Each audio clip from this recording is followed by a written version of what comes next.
विघ्नहर्ता श्री गणेश, श्री गणेश, श्री गणेश। ये मायावी वृक्ष है, हमें सावधान रहना होगा। कदाचित इसे काटना ही उचित होगा। ना रहेगा ये और ना रहेगी इसकी माया।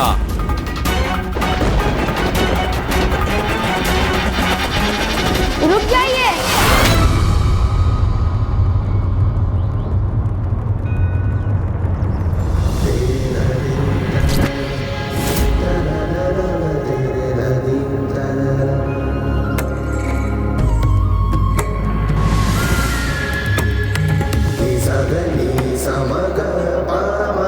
ये क्या कर रहे हैं आप? ये मायावी वृक्ष है, इसे काट कर हम अपने वन की रक्षा कर रहे हैं। किंतु आप कौन हैं ब्राह्मण बालक, और आप मुझे क्यों रोक रहे हैं? मैं कौन हूँ?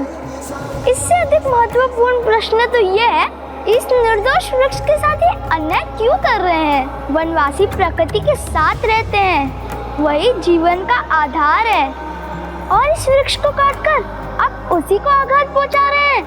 वनवासी हैं इसलिए हम वन को भली भांति पहचानते हैं। वन से हमारी रक्षा है तो हम भी वन की रक्षा करते हैं।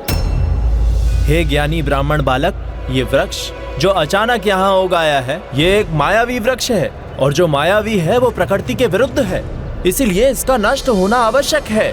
शत्रु की पहचान उसकी शत्रुता या दुष्टता भरे कर्मों से होती है। क्या इस वृक्ष ने आपके साथ कोई शत्रुवत व्यवहार किया है? तो आपका संदेह तथ्यों पर नहीं, अनुमान पर आधारित है, और मात्र अनुमान के आधार पर आपने इस वृक्ष को दोषी मान लिया। प्रभु महादेव के शिवलिंग के निकट उगा ये वृक्ष मायावी ना होकर दिव्य भी तो हो सकता है।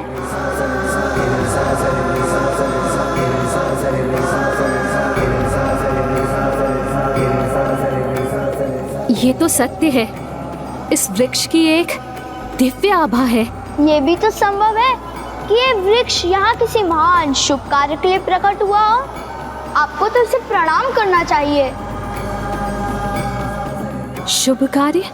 सत्य ही तो है। सर्वप्रथम देवर्षि नारद यहाँ आए, अब ये दिव्य वृक्ष, इन दोनों का अवश्य कोई संबंध है।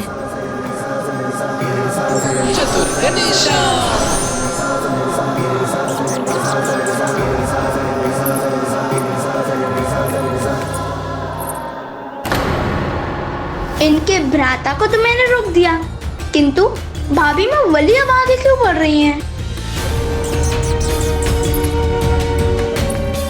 प्रभु, कहीं हमारा ये उपाय भी असफल तो नहीं होने वाला?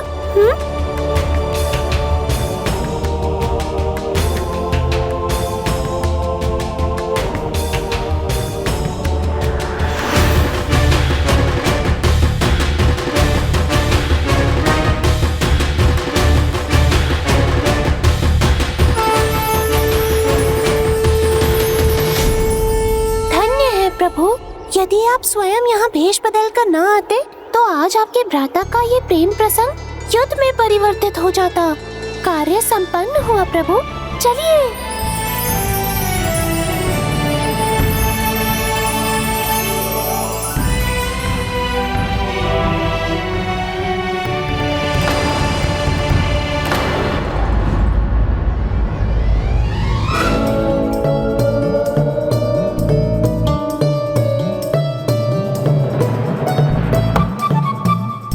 भैया, अब आप अपने स्वाभाविक रूप में आ जाइए।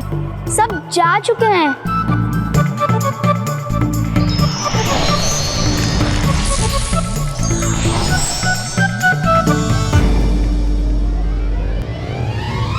ये कैसा उपाय सुझाया तुमने मुझे गणेश? अभी काट देते हो मुझे, पर ये सब करने का लाभ क्या है अनुज गणेश? सुना तो तुमने भी होगा ही। कैसे कटु शब्द कह रही थी मुझे वो। दंभी, अभिमानी, ऐसा हूँ मैं, ऐसा हूँ। भ्राता, ये तो अनुचित है। एक तो मैंने इस संकट को टाला, और मेरी प्रशंसा करने के स्थान पर आप मुझसे ऐसे कटु वचन बोल रहे हैं। मेरे सुझाव को आपने ध्यान से सुना ही नहीं। मैंने ये कदापि नहीं कहा था कि ऐसे वृक्ष बन जाइए जिस पर सबका ध्यान चला जाए। उससे पहले मैंने भेष बदलने को कहा तो आपने भेष के साथ अपना व्यवहार भी बदल लिया। किसी कन्या को क्या इस प्रकार प्रस्ताव दिया जाता है? अब तुम ही मुझे बताओ कि विवाह प्रस्ताव दिया कैसे जाता है एक कन्या को? प्रेम से, मधुर वचनों, मधुर भावनाओं के साथ, उनके प्रति निष्ठा रखते हुए, जैसे जैसे उनकी भक्ति कर रहे हों।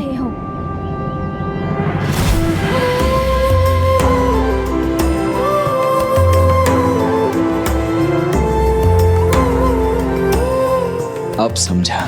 जब आप मेरी भक्ति में लीन थी तो निशब्द रहकर भी आप मेरे प्रति अपना स्नेह व्यक्त कर रही थी। क्या भ्राता, एक तो मेरे सुझाव आप समझ नहीं रहे हैं, और जब समझा रहा हूँ तो आपका ध्यान कहीं और ही भटका हुआ है, मेरी बात सुन ही नहीं रहे हैं। तो अब तुम ही बताओ अनुज गणेश कि मैं क्या करूँ? जो तुम कहोगे वही मैं करूँगा। ऐसी परिस्थिति में सादगी, सरलता और पवित्रता से किसी को भी प्रभावित किया जा सकता है, और साथ ही कुछ अद्भुत कीजिए। और आप तो जानते हैं, चमत्कार को सभी नमस्कार करते हैं। पिताश्री का कष्ट अब मुझसे देखा नहीं जाता। अभी भी स्वस्थ नहीं हुए, शैया से भी नहीं उठ पाते। चमत्कार अवश्य करूँगा। और जब भाभी माँ आपसे पूर्ण रूप से प्रभावित हो जाएं, तब आप भाभी माँ को विवाह प्रस्ताव दे दीजिए, बस पिछली बार के समान। समझ गया।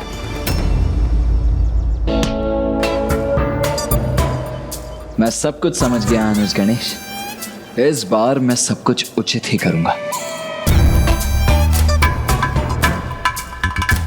और हाँ, मैंने पहले भी कहा था अनुज गणेश कि भाभी माँ उन्हें तभी बुलाना जब वो विवाह के लिए हाँ कह देंगी। किंतु भ्राता, आप पूरी बात सुन तो लीजिए। फिर से आधा ही कहा सुनकर चले गए प्रभु, पूरी बात सुनी ही नहीं। चलिए मूषक जी, हमें उन पर दृष्टि बनाए रखनी होगी।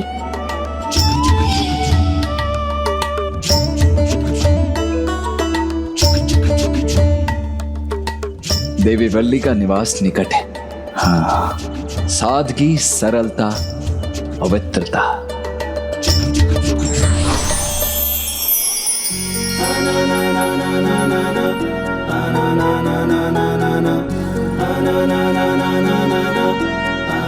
हर हर महादेव।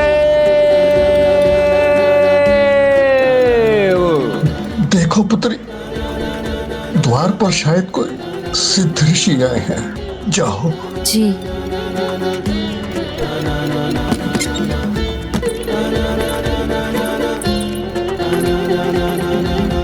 प्रणाम ऋषिवर।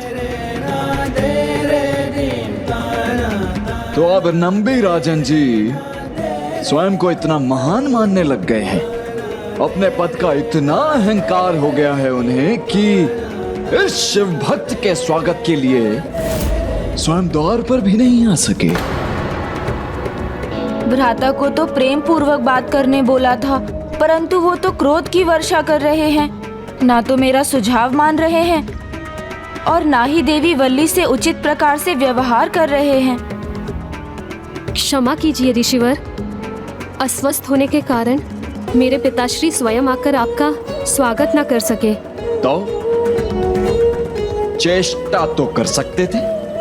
जाओ जाकर कहो उनसे कि वो चेष्टा करें, क्योंकि स्वयं महादेव भी उन्हीं की सहायता करते जो जीवन में चेष्टा करते हैं। भूमि पर प्रथम पग पड़ते ही महादेव की कृपा उन पर बरसेगी और वो पुनः स्वस्थ हो जाएंगे। इन ऋषि के वचनों ने मेरे मन में नवीन उत्साह भर दिया है। उन्होंने संकेत दिया है मुझे प्रयास करना चाहिए।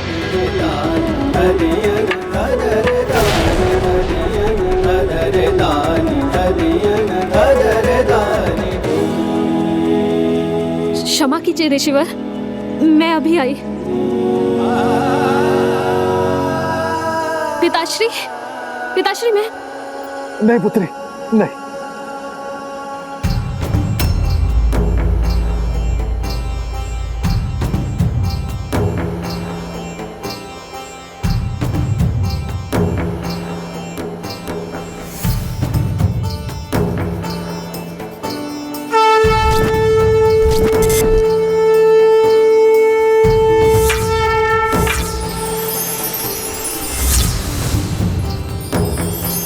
आश्चर्य,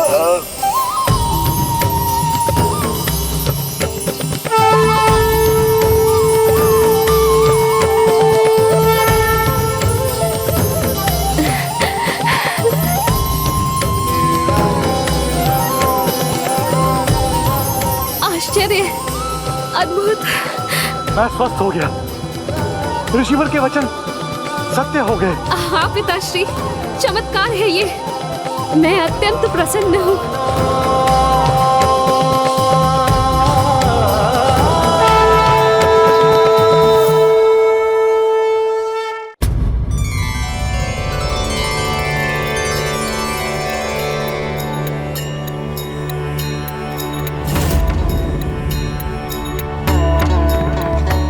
प्रणाम ऋषिवर। आपको कोटि कोटि धन्यवाद कि आप यहाँ पधारे और मुझ पर ये कृपा की।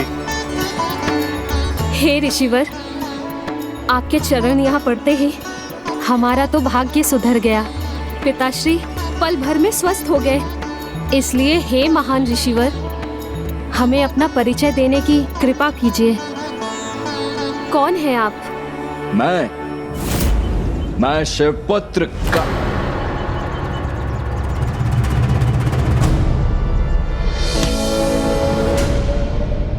शिवपुत्र?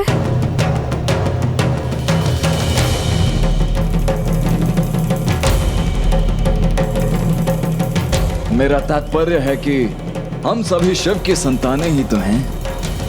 सभी परमेश्वर महादेव के अंश हैं। मैं भी उन्हीं का एक अंश मात्र ही हूं। अब इससे अधिक और क्या परिचय दूं मैं अपना। अहो भाग्य हमारे कि आप यहाँ पधारे, मुझ पर इतना बड़ा उपकार किया, तो अब आप भी हमें अपनी सेवा करने का अवसर देने की कृपा कीजिए। पुत्री, ऋषिवर के स्वागत सत्कार का प्रबंध करो। हाँ। इसमें किसी भी प्रकार की कोई कमी नहीं होनी चाहिए। पधारिए ऋषिवर।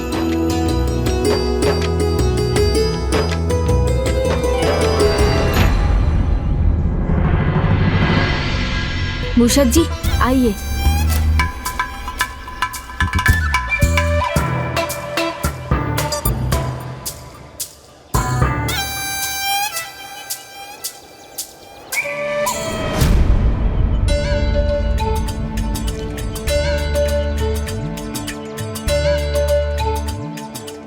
योजना के 2 भाग तो पूर्ण हो गए। भ्राता ने चमत्कार भी दिखा दिया और भाभी माँ को प्रभावित भी कर लिया। अब बस विवाह प्रस्ताव रखना शेष है। वैसे इस चमत्कार के बाद तो भाभी माँ वल्ली का मना करना संभव नहीं लगता। चमत्कार को नमस्कार करना ही होगा उन्हें। क्यों प्रभु? हे ऋषिवर, आज रात्रि आप यहीं विश्राम कीजिए। हमें और सेवा करने का अवसर दीजिए। देवी, आपकी इतनी सेवा और निष्ठा से मैं अत्यंत प्रसन्न हूँ। इसीलिए आपसे प्रसन्न होकर मैं आपके समक्ष एक प्रस्ताव रखने का इच्छुक हूँ। प्रेम से, मधुर वचनों, मधुर भावनाओं के साथ उनके प्रति निष्ठा रखते हुए, जैसे जैसे उनकी भक्ति कर रहे हों। देवी, आपकी निष्ठा और सेवा भाव से मैं इतना प्रभावित हुआ हूँ कि मेरा विचार है कि आप जैसी निष्ठावान कन्या से यदि मेरा विवाह हो, यदि आप जैसी कन्या को मैं अपनी अर्धांगिनी, अपनी जीवन संगिनी के रूप में पा सकूं, तो ये मेरा परम सौभाग्य होगा।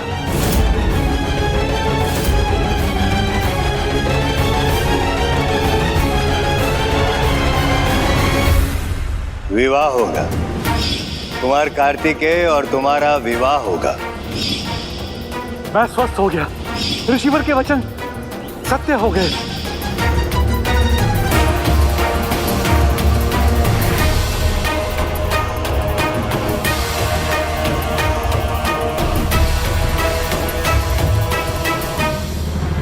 चमत्कार कर आपने अपनी महानता सिद्ध कर दी।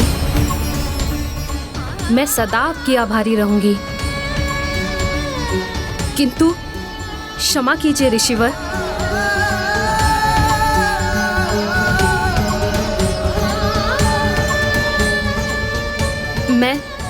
आपका ये प्रस्ताव स्वीकार नहीं कर सकती।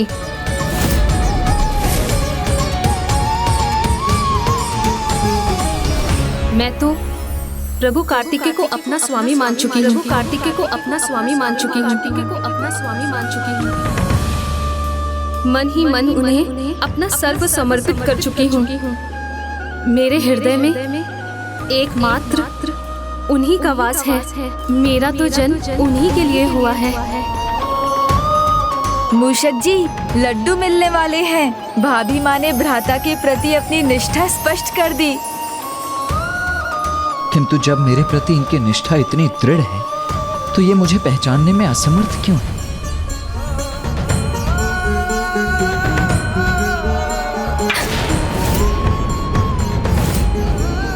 मुझे अस्वीकार कर आपने न केवल मेरा अपितु मेरे तपोबल रूपी चमत्कार का भी अपमान किया है देवी।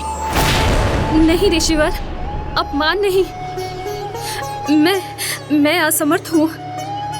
जब अपने तन मन से मैंने अपने प्रभु कार्तिकेय को अपना स्वामी मान लिया है तो अन्य किसी को कैसे स्वीकार कर सकती हूँ?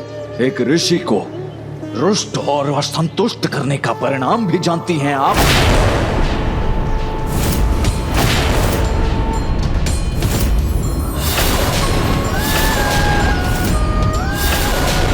अब भ्राता क्या कर रहे हैं? बोलिए देवी, आप अपने निर्णय पर विचार करना चाहती हैं अथवा परिणाम भुगतना चाहती हैं? प्रभु, अब परिणाम जो भी हो उसका सामना करूंगी मैं, किंतु आपको पति के रूप में कदापि स्वीकार नहीं कर सकती।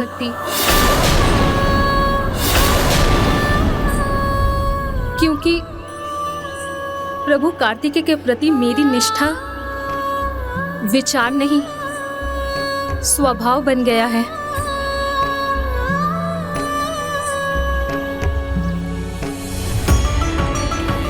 आप जो भी दंड देंगे मैं स्वीकार कर लूंगी। बस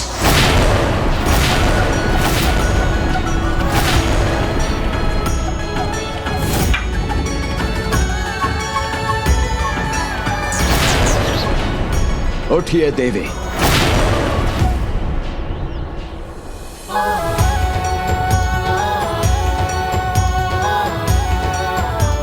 आपके चरित्र की ही भांति आपके विचार भी पूर्णतः पवित्र हैं। आप मुझसे दंड पाने की नहीं अपितु प्रभु के प्रति इतनी अपार निष्ठा और भक्ति के लिए आशीष पाने की अधिकारी हैं।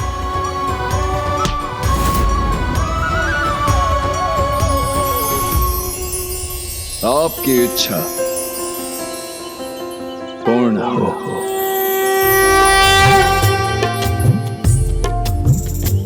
हर हर महादेव, हर हर महादेव। विवाह होगा, कुमार कार्तिकेय और तुम्हारा विवाह होगा। मैं आप दोनों को एक वचन देता हूँ कि आपके अगले जन्म में जब सभी परिस्थितियां उचित होंगी मैं आप दोनों से विवाह अवश्य करूंगा।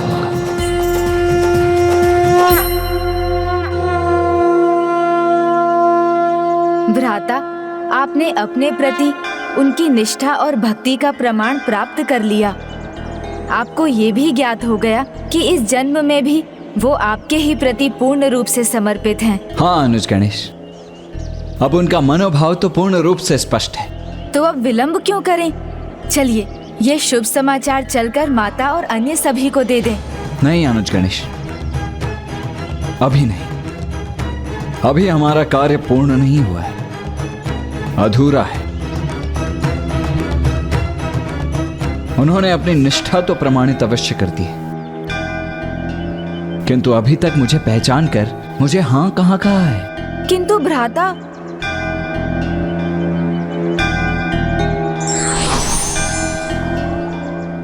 किंतु परंतु कुछ नहीं अनुज गणेश, तुमने मुझे अति उत्तम उपाय सुझा दिया है।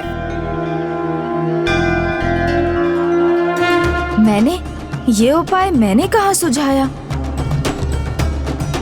और भाभी माँ तो पहले ही भ्राता को इस रूप में अस्वीकार कर चुकी है। अब वो पुनः इन्हें इस रूप में देखेंगी तो प्रभावित होने के स्थान पर कहीं क्रोधित ना हो जाएं। भ्राता, पता नहीं आप ऐसी मति गति के साथ भाभी माँ को कैसे प्रभावित कर पाएंगे।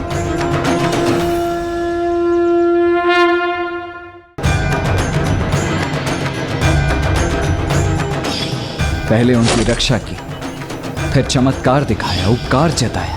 अब वैसी कोई भूल ना हो मुझसे। किंतु क्या कारण है कि बार बार मैं स्वयं के लिए ही विघ्न उत्पन्न किए जा रहा हूं?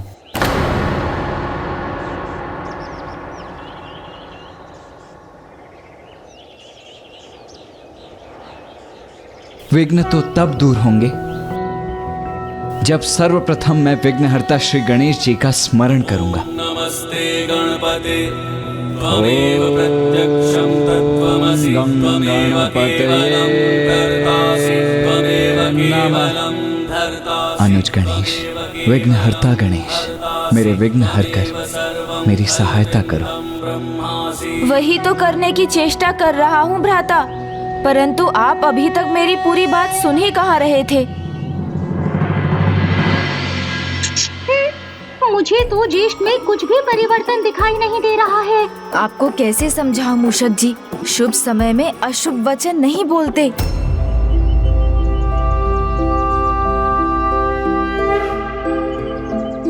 आपने कहा था आप एक राजकुमारी हैं, फिर आज स्वयं राजकन्या जी को इतना साधारण कार्य करने की आवश्यकता क्यों पड़ गई? यहाँ की राजकुमारी होने के नाते इस वन में रहने वाले गज भी तो मेरी ही प्रजा हैं। इसलिए उनको भोजन दे रही थी ताकि वो भोजन लेकर वन में वापस लौट जाए और यहाँ की फसलों को क्षति न पहुँचाए। अति उत्तम विचार है। किंतु कदाचित आप अपना मार्ग फिर से भूल बैठे हैं और ये भी भूल चुके हैं कि मेरे भ्राता अभी भी आपको ढूंढ रहे हैं। अब देखिए ना कैसा विचित्र सा संजोग है ये। आपके भ्राता मुझे ढूंढ रहे हैं और मैं आपको। वो अपने प्रस्ताव के लिए अभी तक आपके मुख से हाँ या ना का उत्तर नहीं सुना ना मैंने।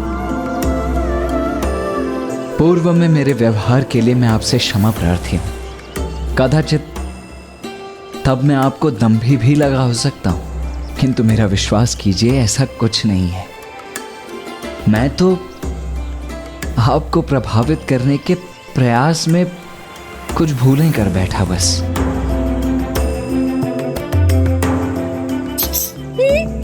प्रभु के इस रूप को देखकर भाभी माँ तो अभी भी ना ही कहेंगी। किंतु इस बार ये मेरा दायित्व है कि वो भ्राता को पहचाने भी और हाँ भी कह दें।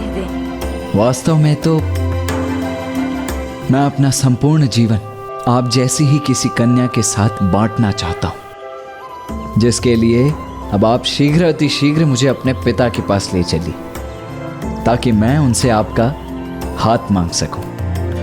इसकी कोई आवश्यकता नहीं है। मैंने तो अपना जीवन प्रभु कार्तिकेय को समर्पित कर दिया है। यदि इस जीवन में मेरा विवाह होगा तो एकमात्र उनसे ही होगा, यही नियति है। इसलिए आप जहाँ से आए हैं वहाँ कृपया लौट जाइए। भाभी माँ तो प्रभु से लौटने के लिए कह रही है। अब आपने कुछ नहीं किया तो सब व्यर्थ हो जाएगा प्रभु। एक बार पुनः विचार कर लीजिए देवी, कहीं ऐसा ना हो कि फिर आपको पछताना पड़ जाए। पुनर्विचार वो करते हैं जिनके हृदय में कोई दुविधा हो, और मेरे हृदय में कोई दुविधा नहीं। स्वयं मेरे प्रभु, मेरे स्वामी कार्तिकेय वास करते हैं। इसलिए यदि आप धर्म में विश्वास रखते हैं तो आप फिर से ये प्रस्ताव नहीं रखेंगे और मेरे पीछे नहीं आएंगे।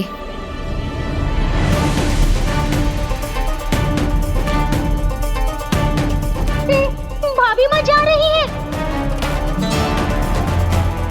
और प्रभु कार्तिकेय उनके पीछे भी नहीं जा सकते। शीघ्र कुछ कीजिए प्रभु। भाभी माँ ने कहा था। यहाँ की राजकुमारी होने के नाते इस वन में रहने वाले गज भी तो मेरी ही प्रजा हैं। मिल गया उपाय। देवी वल्ली तो लौट रही हैं और मैं उनके पीछे भी नहीं जा सकता। अब तो तुम्हें ही कुछ करना होगा अनुज गणेश।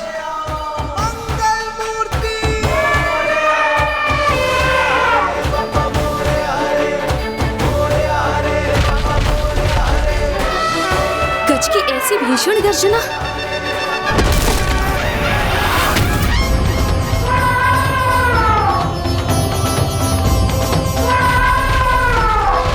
इतने वर्षों में इतना क्रोधित गज मैंने आज तक नहीं देखा। देवी, आप शीघ्र मेरे पीछे आ जाइए। मैं आपको इस गज से सुरक्षित रखूंगा। नहीं, प्रभु कार्तिकेय मेरी रक्षा करेंगे।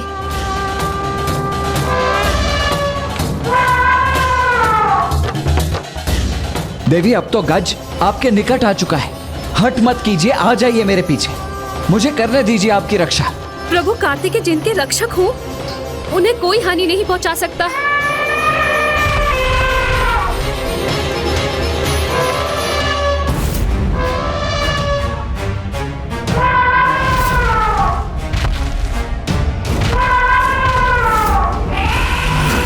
प्रभु रक्षा कीजिए।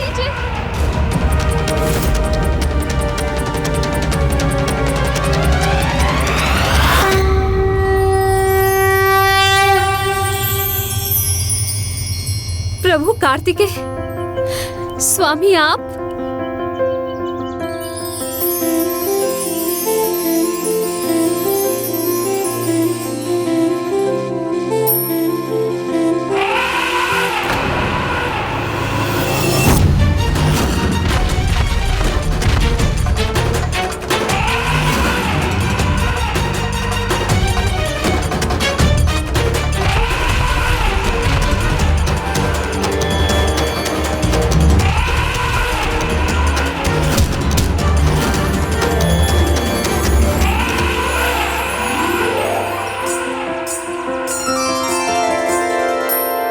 तोरे नैना मोरे नैना दोनों के हैं एक नैना। हो तोरे नैना मोरे नैना दोनों के हैं एक नैना।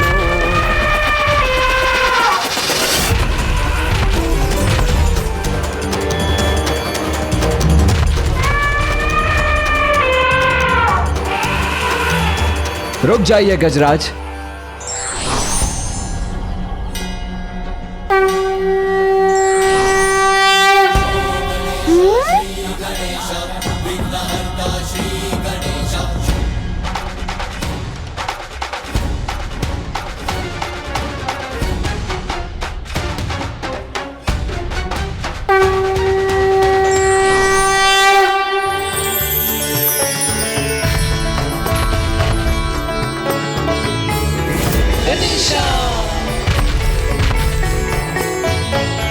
तो क्या अब भी आपका उत्तर नहीं है?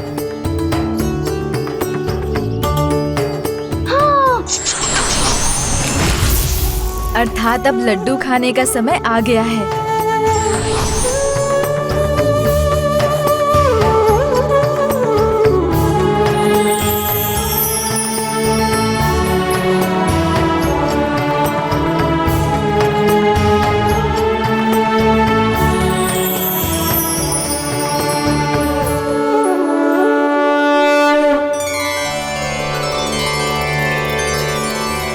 भ्राता, आपकी कल्पना की उड़ान कहाँ जा रही है? कहाँ खोए हुए हैं आप? अनुज गणेश, तुम मुस्कुरा क्यों रहे हो? देखा नहीं तुमने? मुझे पहचान कर भी हाँ नहीं कहा है अब तक उन्होंने। भ्राता, हम पुरुष शब्दों का अधिक प्रयोग करते हैं, किंतु नारी वो तो हमसे कहीं श्रेष्ठ हैं। अपने मन का भाव वो शब्दों से अधिक अपनी दृष्टि, अपने हाव भाव से कर देती हैं। या कदाचित अब भाभी माँ आपकी परीक्षा ले रही है। हाँ, और उचित भी है। आज दिन भर आप उन्हें भिन्न भिन्न रूपों में विवाह प्रस्ताव रखकर विचलित करते रहे, तो वो भला इतने शीघ्र हाँ क्यों बोले? और भ्राता, अभी तो आपको अपने भील आखेटक के रूप में ही रहना होगा, क्योंकि भाभी माँ ने आपको अवश्य पहचान लिया। किंतु रात्रि के इस समय में यदि किसी अन्य ने भी आपको पहचान लिया तो? हाँ गणेश, किसी ने पहचान लिया तो अर्थात मुझे अब आखेटक के रूप में ही रहना चाहिए। हाँ, किंतु गणेश, जब तक वो स्पष्ट रूप से मेरे विवाह प्रस्ताव को हाँ नहीं कहेंगी, मैं उनकी हाँ को हाँ नहीं मान सकता। और तुम मेरा ये संदेश उन तक पहुंचाओगे। हाँ गणेश, तुम ही उचित रहोगे। मैं क्यों? सर्वथा उचित है ये। नहीं भ्राता, ये उचित नहीं। पति पत्नी का संबंध तो अत्यंत आत्मीय संबंध होता है, इसमें किसी अन्य का हस्तक्षेप उचित नहीं। उन तक आपकी बात आपके ही मुख से जानी चाहिए। ये भी सर्वथा उचित है। आप एक कार्य कीजिए, उनके लिए एक पत्र लिख दीजिए। मूषक जी उसे भाभी माँ श्रीवल्ली तक पहुँचा देंगे। हाँ हाँ, उचित है, सर्वथा उचित है। हाँ, ये उचित रहेगा। ये मैं क्या कह गया? मैं क्यों? क्योंकि आप गुप्त रूप से वहाँ पहुँच सकते हैं।